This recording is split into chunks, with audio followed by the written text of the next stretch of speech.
Live from downtown Detroit, home of WDIV and Click on Detroit, Local 4 News at 6 starts now. A national month of action to get people protected against COVID-19. Here in Detroit, they are taking the vaccine to the people. We have new numbers from the city about just how big of a challenge they're facing. Years ago, a judge gave a drug dealer a second chance. Today, the two are back together, celebrating how that decision turned out.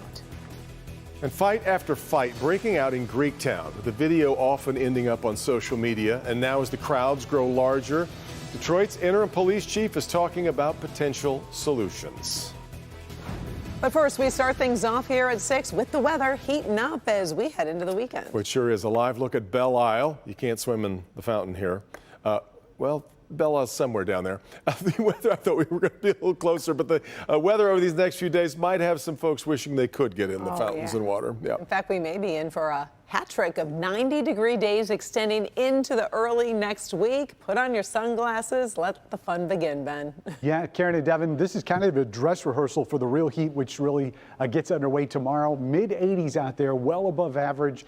We don't have any humidity to deal with, or at least not large enough to be noticeable. The one thing we will have to deal with tomorrow is some poor air quality. Ground level ozone is going to be an issue. If you have a respiratory issue, just take it easy outside. Most of southeast Michigan under that air quality alert, and that's probably going to be repeated on Sunday, although technically it's only out for Saturday as of right now. Temperatures in the 80s until sunset, then the 70s take hold until midnight. So unseasonably mild temperatures tonight and no real impacts other than the heat over the weekend. We start looking at thunderstorm chances in a very summer-like forecast as we get into next week. You can get a sneak peek at the next 10 days on our local forecasters app. Just search for it in your app store. It's absolutely free by typing in WDIV.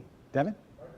In just a bit, videos of after-hours brawls in Greektown have been going viral, raising a lot of concerns about safety for those who want to visit to eat, drink, or gamble. Grant Herms live in Greektown tonight. Grant, you've been talking with business leaders there. Got some answers from police today as well. It's a problem. It certainly is a problem. You know, it's been pretty busy down here already. Police and patrons already out on a Friday night. The business owners we talked to didn't want to go on camera. They're fearing any more unwanted attention on themselves, but they do want changes. So we talked to the person who can make them, the chief of police. DPD even getting beat up. The police is getting shoved. Nightlife in Detroit's Greektown returning to fight nights. Videos going viral of bar and restaurant goers clashing with private security and police.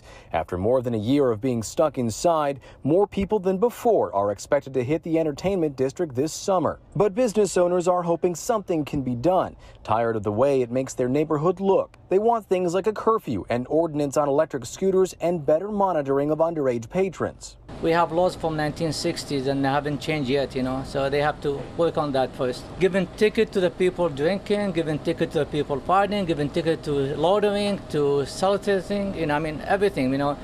The police can do nothing. They have nothing in their hand to do. Interim Police Chief James White says there are some things DPD is already doing. What you'll see, you know, is some increased patrols. And certainly we're going to use all of the resources that we have, including air support. White also says he understands concerns, but also wants people to be able to enjoy being back open. One hot weekend at a time. And at the end of this, we can have a long, hot, safe summer. And that's the goal. Now, the chief is also telling us that they are not going to be blocking streets here in Greektown. He's also telling his officers to avoid using their weapons during arrests or altercations. It's an interesting development coming off of a department report earlier this year which said Detroit police had used their weapons substantially more during arrests. Back to you. Grant, some people have been raising concerns about the electric scooters. I wonder if the chief had anything to say about that. You know, he did. We've got one of them right here if you don't know what they look like. These are those electric scooters. They're very popular in downtown Detroit. The chief said that they have become a problem for them with traffic. He says he joked even that they might have to put officers specifically on scooters to patrol for scooters. But he said he's also working with the companies behind these scooters to fix some of those problems this summer. So we'll see what happens. They are just, the streets are thick with them late at night, every evening, it seems. Yeah. All right, Grant. Yes. Now an update on the coronavirus here in Michigan. Cases down from yesterday's totals. And today, the state added 446 new cases and 27 more deaths. Our 7-day positivity rate is down to 3%, the lowest in weeks. 59.2% of Michiganders 16 and up have gotten at least one dose of the COVID vaccine. Now, today we are working to give you the Vax Facts. There's a panel of experts from the Detroit Health Department in our Local 4 phone bank right now, and they're ready to answer any questions you may have about the COVID vaccines.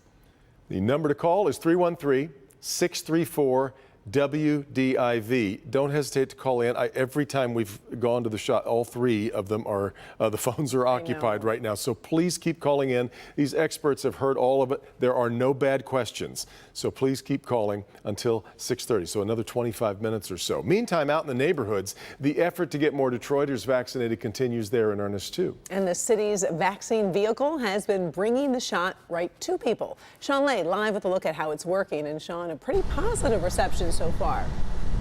So far, we're going to show you that, and here are the numbers and why Detroit is packing this bus with vaccine and bringing out to neighborhoods. 550,000 people live here in the city. 172,000 have gotten the shot. The city says they have to get more people information so they can decide if they want to get the vaccine or not.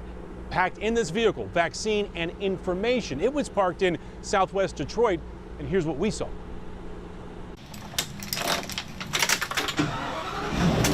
Let's take you inside the City of Detroit Health Department's mobile vaccine vehicle, putting COVID-19 vaccinations on wheels and right into neighborhoods and right to people. That's Paris Caleb from Southwest Detroit.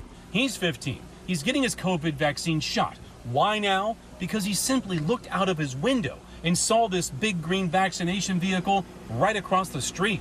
Literally just across the street, big red building covered in ivy right there. Yeah, it's pretty cool. Jillian Ortiz is also 15. He got his second dose on the vehicle. Seeing the vaccine vehicle right where he lives really helped his mom. She didn't have to drive elsewhere. This teen's take on the shot on wheels? A little more futuristic. Roger Potter brought his entire family here. He admits he was putting off getting the vaccine, saying he was more wait and see until he saw the bus. I think it's a great idea. I mean, with the area here, we know it can be a little bit of a impoverished area, and you know, a lot of people don't have access to get the vaccine, so this is a great idea. I mean, it's good for the community.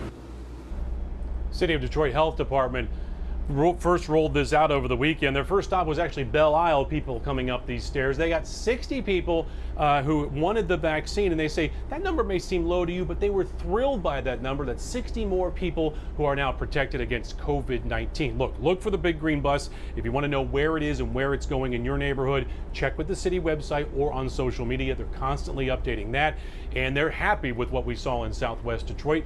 It's exactly what they wanted, people to see the big green bus, stop, ask questions, and if they want the vaccine, it's right here for them. Guys, back to you. Sounds good. All right. Thank you, Sean.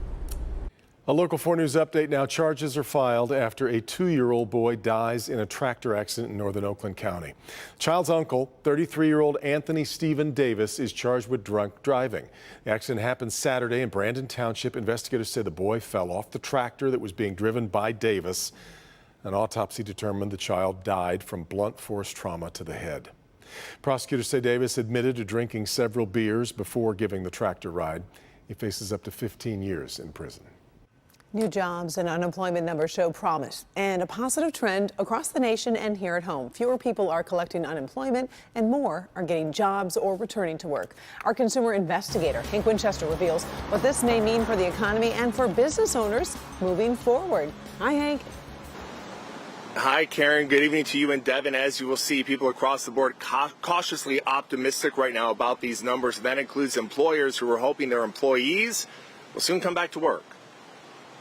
Things are trending in the right direction according to these brand new numbers just released. So let's get right to it and show you the May jobs report. The unemployment rate dropped to 5.8% during the month of May. Employers added almost 560,000 jobs. That's an increase of 278,000 from April. The biggest gains were in the leisure and hospitality industries. This is seen as good news for thousands who may be struggling financially, many starting to get off unemployment and now either returning to work or finding new employment. However, it's still an uncertain time, and saving and planning are key. Here's financial expert Kurt Cassidy. And make sure you're saving enough to carry you through this very difficult time. For employers, this is also a signal that people may be starting to return to work. In many states, not Michigan right now, additional unemployment benefits have ended. And for many here in our area, getting their employees back to work has been challenging, especially for those in the restaurant industry like Nia Marshall, owner of Ivy Kitchen in Detroit. I'm hoping that with the mask mandate being lifted, that with, the verification of the unemployment, that all these things will start to begin to generate a level of normalcy that we had pre-pandemic. And that is the good news, but unfortunately what we've seen with the unemployment numbers is a lot of people still not returning to their jobs. The governor and other local leaders are going to have some decisions to make within the next few months about cutting those unemployment benefits, which could spur people and encourage them to return to the workforce. We're live here tonight. Hank Winchester, help me, Hank. All right, always appreciate it. Thank you, Hank. So I had another unique incentive for getting vaccinated against COVID.